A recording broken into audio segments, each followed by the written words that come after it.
In 1977, Ugandan dictator Idi Amin allegedly ordered the execution of one of his own ministers, and according to multiple witnesses, his body was later found dismembered, a message not just to enemies, but to anyone inside the government who might even think about betrayal. This was not an isolated act of cruelty, but part of a rule that human rights organizations estimate led to the deaths of between 100,000 and 500,000 people in less than a decade, turning one of Africa's most promising post-independence nations into a state ruled almost entirely through fear. This was the reality inside several African dictatorships during the second half of the 20th century. Regimes where presidents declared themselves rulers for life, where entire villages could be punished for the actions of a few, and where political survival often depended not on competence or popularity, but on absolute loyalty to a single individual. In some cases, opponents were not just imprisoned, but erased from public existence, their names removed from records as if they had never lived. What makes these stories particularly disturbing is that many of these leaders did not seize power as obvious tyrants. Some entered as soldiers promising order after chaos, others as revolutionaries promising justice after oppression, and some through elections that initially appeared legitimate.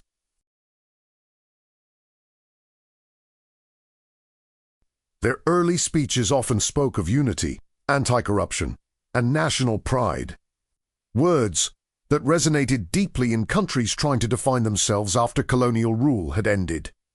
But power without limits has a predictable pattern. As control increases, tolerance for opposition decreases, and what begins as political consolidation can slowly evolve into repression. Independent courts become controlled, the press becomes restricted, opposition parties become illegal. Eventually, even former allies can become targets once they are no longer seen as useful or safe. Across several of these regimes, brutality became systematic rather than spontaneous. Secret police organizations monitored citizens. Informant networks rewarded betrayal. Military units, loyal only to the ruler, replaced national institutions. In some countries, entire ethnic groups were targeted because dictators feared they might support rivals. In others, economic collapse followed corruption so severe that national wealth was diverted into private fortunes, while ordinary people faced shortages of food, medicine, and basic necessities. The global context also played a crucial role in allowing some of these regimes to survive. During the Cold War, dictators who aligned themselves with either the United States or the Soviet Union often received military aid and diplomatic protection, not because of their internal policies, but because of their strategic value. Stability, even brutal stability, was often considered preferable to uncertainty by foreign powers competing for influence. Yet, despite the repression, resistance always existed. Sometimes quietly through underground movements, sometimes openly through attempted coups, and sometimes through the slow erosion of support as economic failures made propaganda impossible to sustain. No dictatorship remains strong forever, and many of these regimes eventually collapsed under the weight of their own violence, corruption, or isolation. The stories we are about to explore are not just lists of atrocities. They are warnings about how fragile political systems can become when power is concentrated, how quickly hope can be manipulated, and how devastating the consequences can be when fear becomes a government's most reliable tool. Because the most chilling truth is this: history shows that the most dangerous dictators are often not the ones who look terrifying at the beginning, but the ones who convince people they are necessary. Today, we are going to examine the most brutal African dictators in history. how they built their power, how they maintained control, and how their rule left scars that in some cases are still visible today. When Idi Amin seized power in Uganda through a military coup in 1971, many citizens initially welcomed the change, believing the large and charismatic general might bring stability after years of political tension. At 6'4", with a commanding presence and a talent for theatrical speeches, Amin carefully crafted the image of a strong nationalist leader who claimed he would restore dignity and order to the country. What few could predict was how quickly his rule would transform into one of the most violent regimes in modern African history. Almost immediately after taking power, Amin began consolidating control through the military, placing loyalists in key positions and removing officers he considered politically unreliable. This process quickly evolved into purges. Soldiers suspected of disloyalty were arrested, tortured, or executed, sometimes without even the appearance of a formal accusation. Entire units associated with previous leadership were targeted, and fear began spreading inside the very institution that had brought him to power. One of Amin's most infamous decisions came in 1972, when he ordered the expulsion of approximately 60,000 Asians, many of them Ugandan citizens whose families had lived there for generations. These communities had played a central role in Uganda's commercial sector, operating businesses, supply chains, and financial networks. Amin accused them of economic sabotage and gave them just 90 days to leave the country, allowing the state to seize their businesses and property. The move was popular among some Ugandans at first, but the long-term consequences were catastrophic, as the sudden removal of experienced business owners triggered economic collapse, shortages, and widespread unemployment. At the same time, Amin's regime became increasingly defined by disappearances. Political opponents, journalists, intellectuals, and even religious leaders found themselves under suspicion. Some were taken from their homes in the middle of the night. Others were arrested in broad daylight to send a message. Many were never seen again. Human rights groups later estimated that between 100,000 and 500,000 people may have died during his 8-year rule, victims of executions, torture, and state violence. The State Research Bureau, Amin's secret police organization, became one of the most feared institutions in the country, operating detention centers where prisoners were subjected to beatings, electric shocks, and other forms of torture.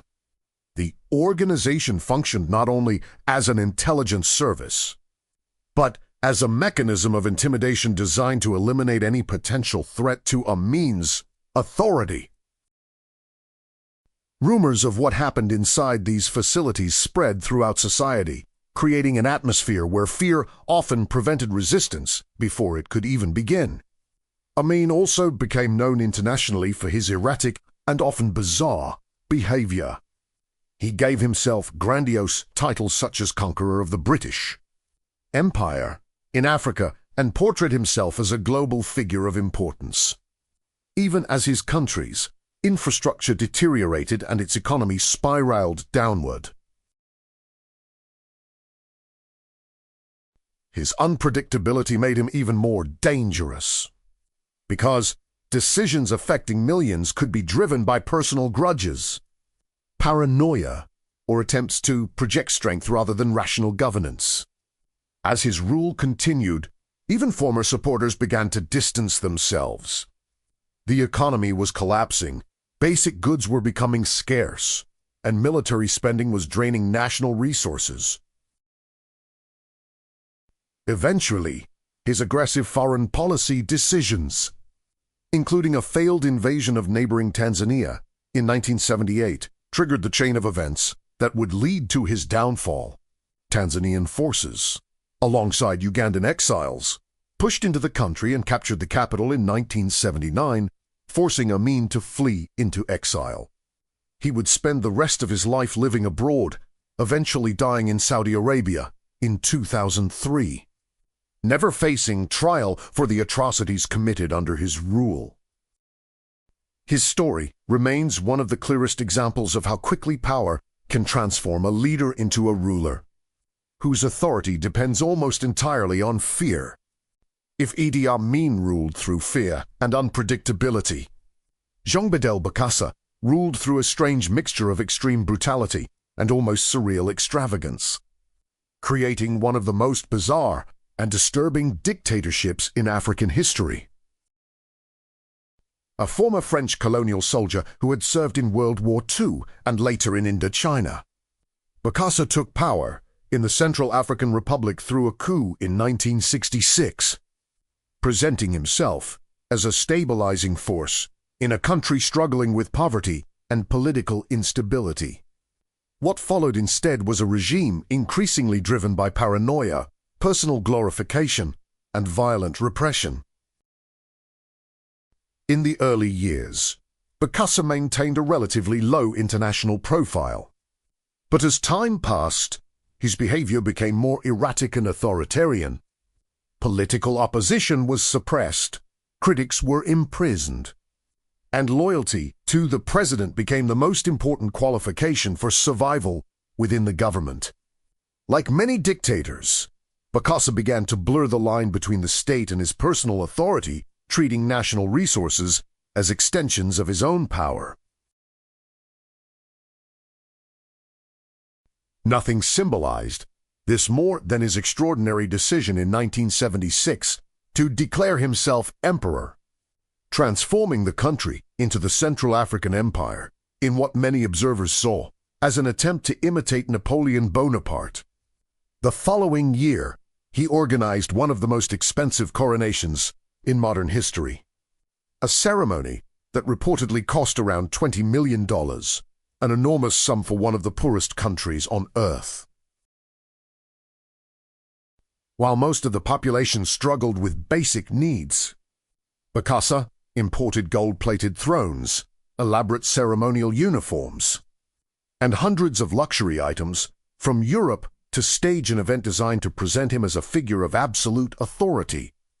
The contrast between this display of wealth and the reality faced by ordinary citizens highlighted the deep inequality of his rule. Government funds were diverted to finance personal luxuries, while infrastructure remained underdeveloped, public services struggled, and poverty deepened. Yet the extravagance was only one side of his regime. The other was maintained through violence. One of the darkest episodes associated with Bokassa involved the repression of student protests in 1979. When school children demonstrated against a government decree requiring them to purchase expensive uniforms from companies connected to the regime, the response was swift and brutal. Security forces arrested large numbers of students, many of them teenagers. Reports from human rights organizations later alleged that dozens were killed while in detention after being beaten or tortured.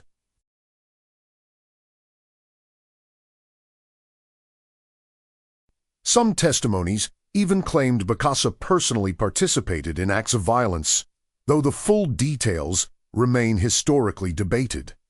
These events triggered international outrage and marked the beginning of the end of his rule.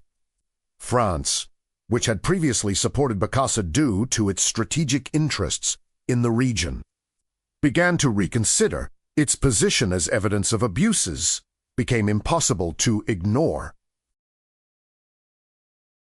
Later that same year, while Bokassa was traveling abroad, French-backed forces supported a coup that removed him from power and restored the Republic. After his removal, investigators uncovered evidence of widespread corruption, abuse of power, and human rights violations.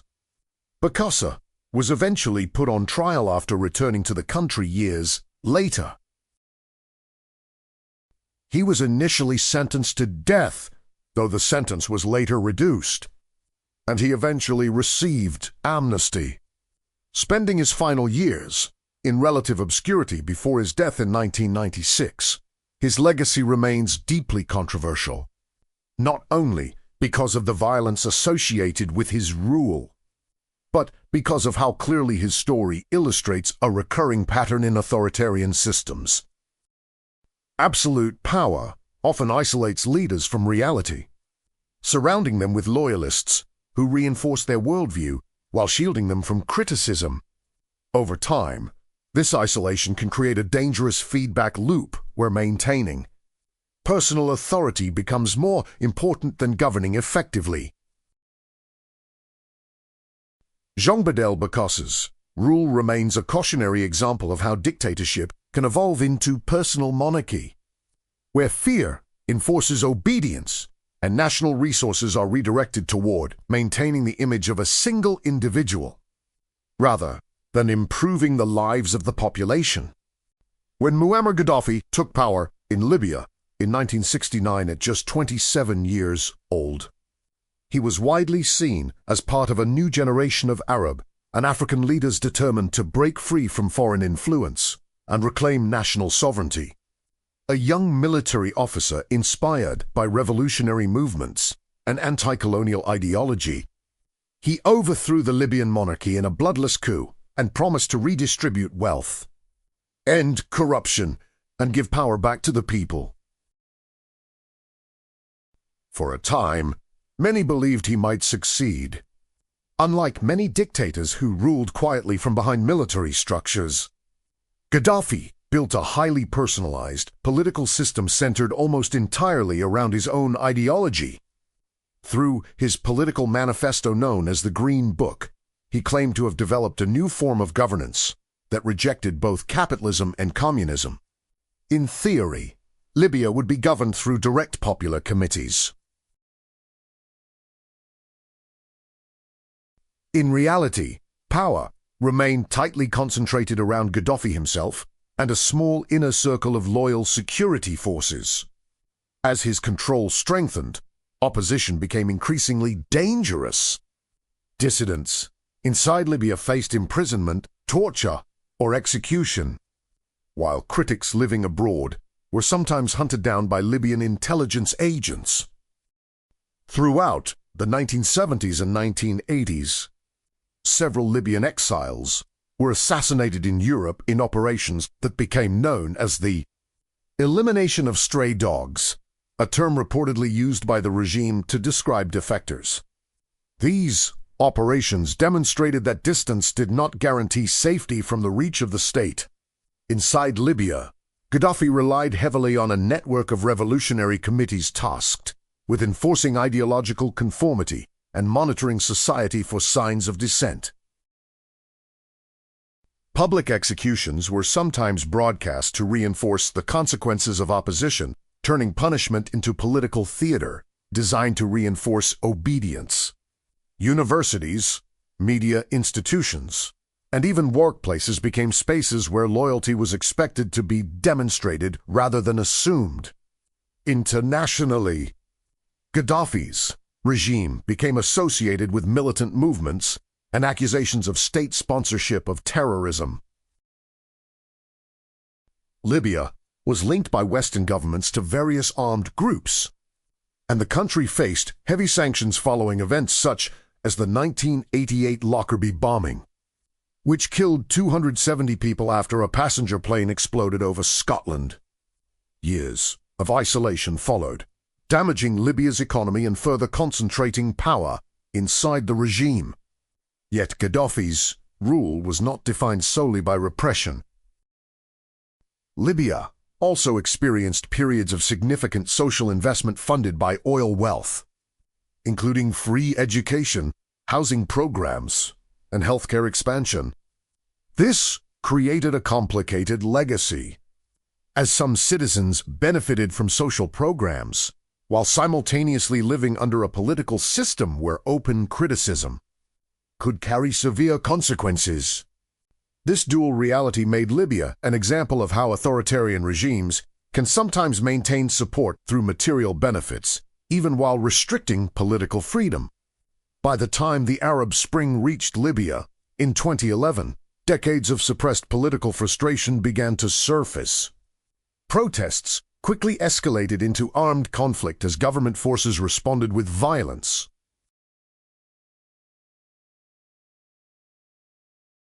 As the uprising grew into a civil war, Gaddafi vowed to crush opposition forces, famously declaring he would pursue rebels house by house.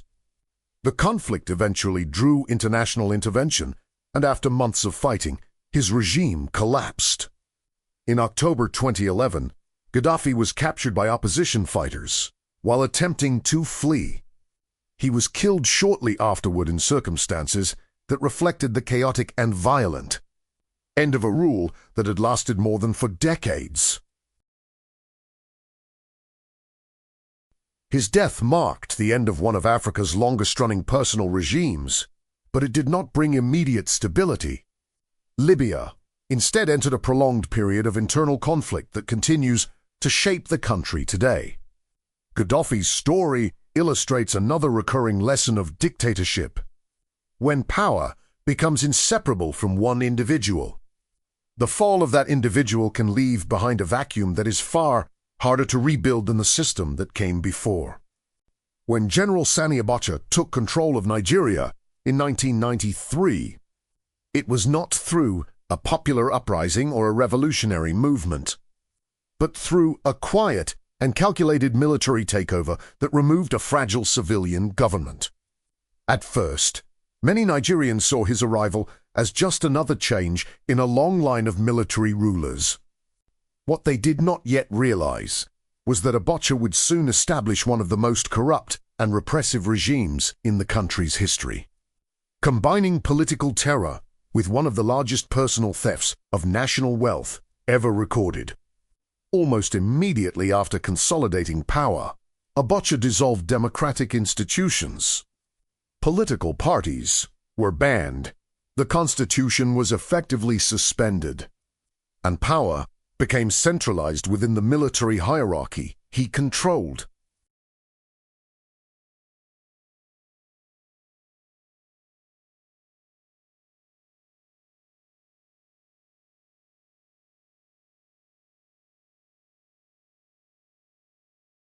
Critics were arrested, media organizations were censored, and Nigeria, despite being one of Africa's largest economies, began to resemble a state where political survival depended on silence rather than participation. One of the most defining characteristics of Abacha's rule was his use of detention as a political weapon. Opposition figures were routinely arrested and held without trial, sometimes for years. Among the most internationally known cases was that of Moshood Obiola, widely believed to have won the annulled 1993 presidential election. After declaring himself the rightful president, Obiola was arrested for treason and remained in detention until his death under suspicious circumstances in 1998. The regime also demonstrated its willingness to use lethal force to silence dissent.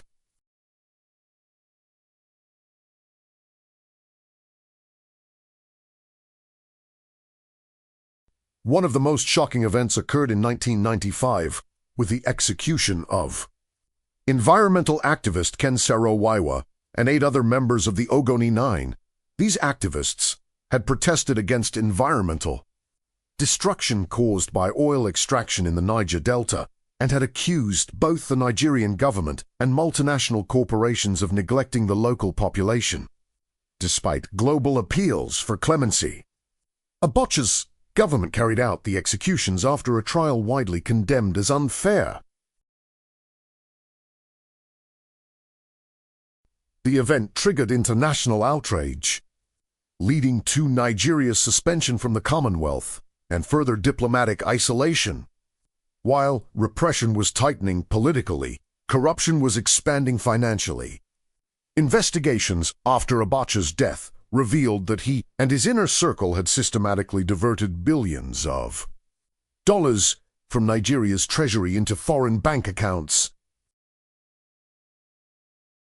Through a network of shell companies and secret accounts, enormous sums of oil revenue disappeared, while much of the population continued to struggle with poverty, infrastructure failure, and limited access to basic services. This combination of repression and corruption created a regime where fear and greed operated together. Loyalty was often purchased through access to stolen wealth, while dissent was discouraged through intimidation.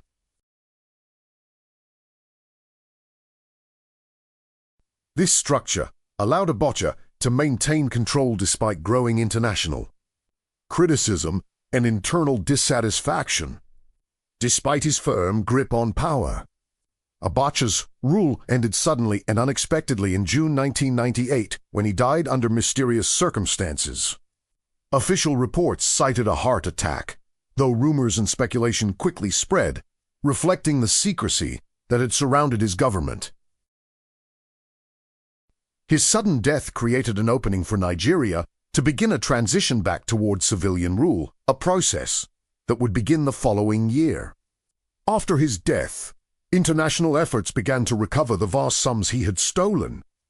Over the following decades, billions of dollars were traced and partially returned to Nigeria through complex legal agreements, making his name globally synonymous with kleptocracy, the use of political power to systematically steal national wealth. Sani Abacha's legacy demonstrates that brutality and dictatorship does not always come only through visible violence. Sometimes it appears through the slow destruction of institutions, the theft of opportunity from entire populations, and the quiet normalization of fear as a political reality. His rule remains a powerful example that a country can be rich in resources while its people remain poor if power is used not to build a nation, but to extract from it. When Mengistu Haile Mariam rose to power in Ethiopia in 1974, he did so in the middle of revolution. The ancient Ethiopian monarchy, which had ruled in various forms for centuries under Emperor Haile Selassie, was collapsing under the pressure of famine, economic crisis, and growing political unrest. Mengistu emerged from a military committee known as the Derg, a group of officers who promised to replace imperial rule with a socialist state that would bring equality and justice. Instead, Ethiopia would soon experience one of the most violent political purges in modern African history. By 1977, Mengistu had eliminated his rivals within the Derg and established himself as the undisputed leader. What followed became known as the Red Terror, a campaign designed to destroy opposition movements, particularly leftist student groups that had initially supported the revolution but later challenged Mengistu's authority. What made this period especially horrifying was not only the scale of violence, but how openly it was encouraged. Young people suspected of opposing the government were arrested, executed, and sometimes left in the streets as warnings to others. Insomiareas. Families were reportedly forced to pay for the bullets used to kill their relatives before they were allowed to retrieve the bodies.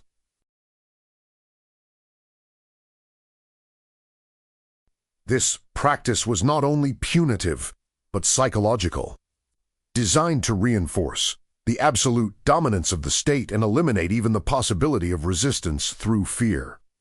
Neighborhood militias were armed and encouraged to identify suspected enemies of the revolution, turning communities into surveillance networks where accusations alone could become death sentences.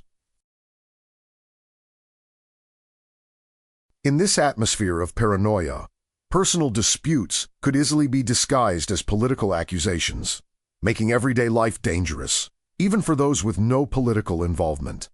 At the same time, Mengistu attempted to transform Ethiopia's economy along strict Marxist-Leninist lines. Land was nationalized, private enterprise was restricted, and large-scale collectivization programs were introduced in rural areas. These changes were intended to modernize agriculture and strengthen state control. But they also disrupted traditional farming systems and contributed to economic instability. The most devastating humanitarian disaster of Mengistu's rule came during the famine of the 1980s. While drought played a major role, critics and historians continue to debate the extent to which government policies worsened the catastrophe. Forced resettlement programs relocated hundreds of thousands of people, often moving communities far from their traditional lands into unfamiliar and poorly prepared regions. Many died during these relocations due to disease, hunger, and exposure. International images of starving Ethiopian children shocked the world and triggered massive humanitarian responses, including global charity campaigns. Yet at the same time, the government continued to prioritize military spending as it fought multiple insurgencies across the country, illustrating how authoritarian systems often place regime survival above humanitarian need. Mengistu maintained power throughout the Cold War partly through strong support from the Soviet Union, which provided military equipment, training, and financial assistance. Ethiopia became one of the most heavily militarized states in Africa during this period, with resources increasingly directed toward maintaining control rather than development. By the late 1980s, however, the geopolitical landscape was changing. As Soviet support declined and internal rebel movements gained strength, Mengistu's position became increasingly fragile. In 1991, as rebel forces advanced toward the capital, he fled the country and eventually found asylum in Zimbabwe, where he would live in exile. Ethiopian courts later convicted him of genocide in absentia for his role in the Red Terror, making him one of the few African heads of state formally judged for such crimes, even if he never faced imprisonment. Mengistu's rule stands as one of the clearest examples of how revolutionary movements promising equality can become systems of repression. When power becomes concentrated and opposition becomes equated with betrayal. When Robert Mugabe became the leader of Zimbabwe in 1980, he was not seen as a tyrant, but as a hero of liberation. After years of guerrilla warfare against white minority rule in what was then Rhodesia, Mugabe entered office as a symbol of independence, reconciliation, and the promise of a new African democracy. Educated, articulate, and politically sophisticated, he initially spoke the language of unity, even calling for cooperation between black and white citizens during the fragile early years of the new nation. For a brief period, it seemed possible that Zimbabwe might become a success story of post-colonial Africa. Investments in education and healthcare expanded, literacy rates improved, and the country's agricultural sector remained one of the strongest in the region. But beneath this early optimism, Mugabe was already consolidating political control in ways that would eventually define his long rule. The first major sign of what his government could become emerged in the early 1980s during a campaign known as Gukarandi, a military operation officially presented as an effort to suppress armed dissidents in the Matabeleland region. In reality, it became a campaign of collective punishment largely directed at the Ndebele ethnic group, who was seen as politically aligned with Mugabe's main rival, Joshua Nkomo, the 5th Brigade, a military unit trained by North Korean advisors and directly loyal to Mugabe's government, carried out operations that included mass detentions, executions, and village reprisals. Civilian populations were often caught in the violence, and estimates suggest that around 20,000 people may have died during this period. For many years, discussion of these events remained politically sensitive inside Zimbabwe, illustrating how regimes can attempt to control not only present opposition, but also historical memory. As Mugabe's years in power continued, political opposition became increasingly restricted. Elections continued to take place, but accusations of intimidation, voter suppression, and violence against opposition supporters became common. Journalists, critical of the government, faced harassment, and legal structures were gradually reshaped to strengthen executive authority. Perhaps the most internationally controversial phase of Mugabe's rule came in the 2000s with the fast-track land reform program. Presented as a long-overdue correction of colonial-era land inequality, the policy allowed for the seizure of white-owned commercial farms, while land redistribution addressed real historical grievances. The way it was implemented often involved violent farm invasions and the redistribution of productive land to political allies rather than experienced farmers. The consequences were severe. Agricultural production collapsed, food shortages increased, and Zimbabwe entered a period of extreme hyperinflation that became one of the worst recorded in modern history. At its peak, inflation became so severe that prices could double within days, wiping out savings and pushing millions into economic survival mode. The Zimbabwean dollar eventually became so devalued that it was banned altogether. Despite economic collapse and growing public frustration, Mugabe remained in power through a combination of political maneuvering, security force loyalty, and control over state institutions. For decades, he appeared politically untouchable, surviving elections, opposition coalitions, and international sanctions.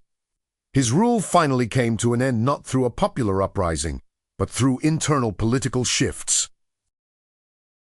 In 2017, after 37 years in power, Mugabe was removed following a military intervention triggered partly by internal party succession conflicts.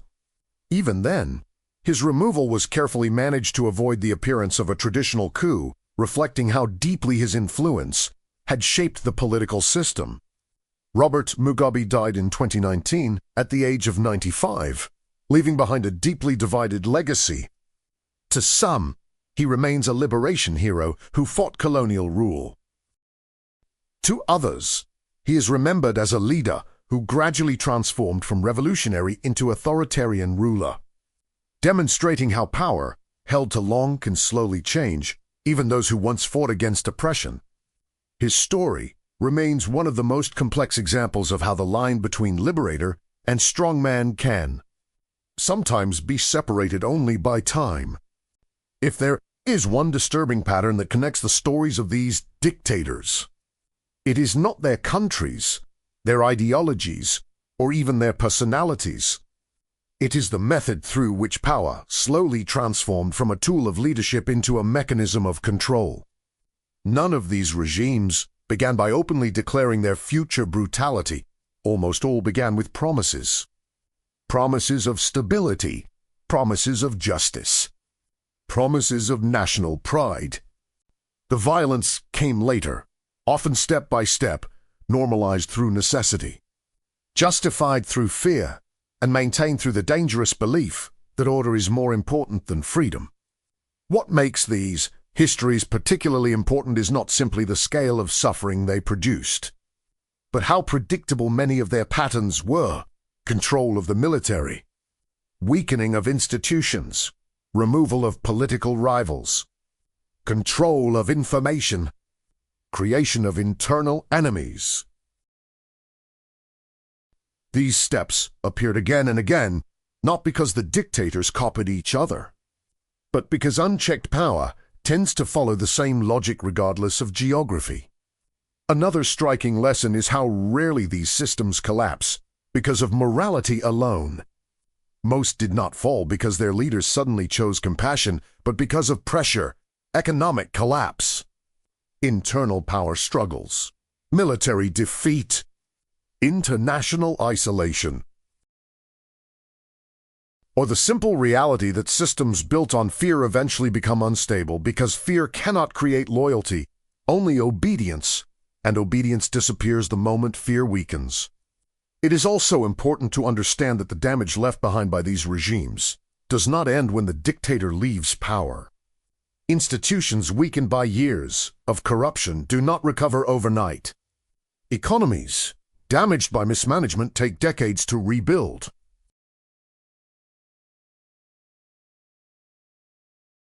Societies divided by fear and violence often carry those psychological scars across generations.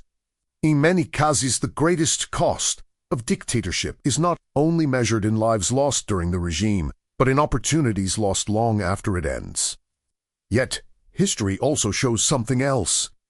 None of these regimes lasted forever. Some survived for years, some for decades.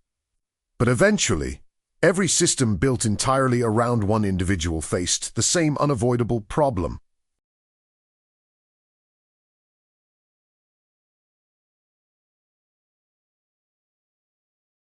No single person can outlive time. And when a state becomes dependent on one personality instead of strong institutions, its future becomes fragile the moment that individual disappears.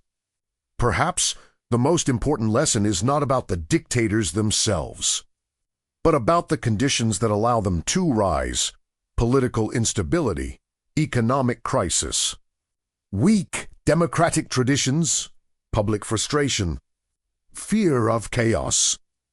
These conditions can make populations more willing to accept strong authority in exchange for the promise of order. History repeatedly shows that dictators rarely appear out of nowhere. They emerge where systems fail to protect balance and accountability. This is why these stories still matter today. Not because they belong only to the past, but because they demonstrate how fragile political systems can become when power stops being questioned. The real danger is not only the existence of brutal leaders, but the belief that such leadership is necessary or unavoidable. Because the most dangerous moment in any society is not when a dictator takes power, but when people begin to believe that giving up oversight, criticism, or institutional limits is the price of stability. The histories of Idi Amin, Bokassa, Gaddafi, Abacha, Mengistu, and Mugabe are not just African stories. They are human stories. They are reminders of what can happen anywhere when power loses restraint and when fear becomes a political instrument. History does not repeat itself exactly, but it does leave warnings. And sometimes the most important question is not how these dictators ruled, but whether the conditions that allowed them to rise are truly gone. Because the final lesson history leaves us with is simple and uncomfortable. Power is never dangerous only because of those who seek it. It becomes dangerous when there is nothing strong enough to limit it.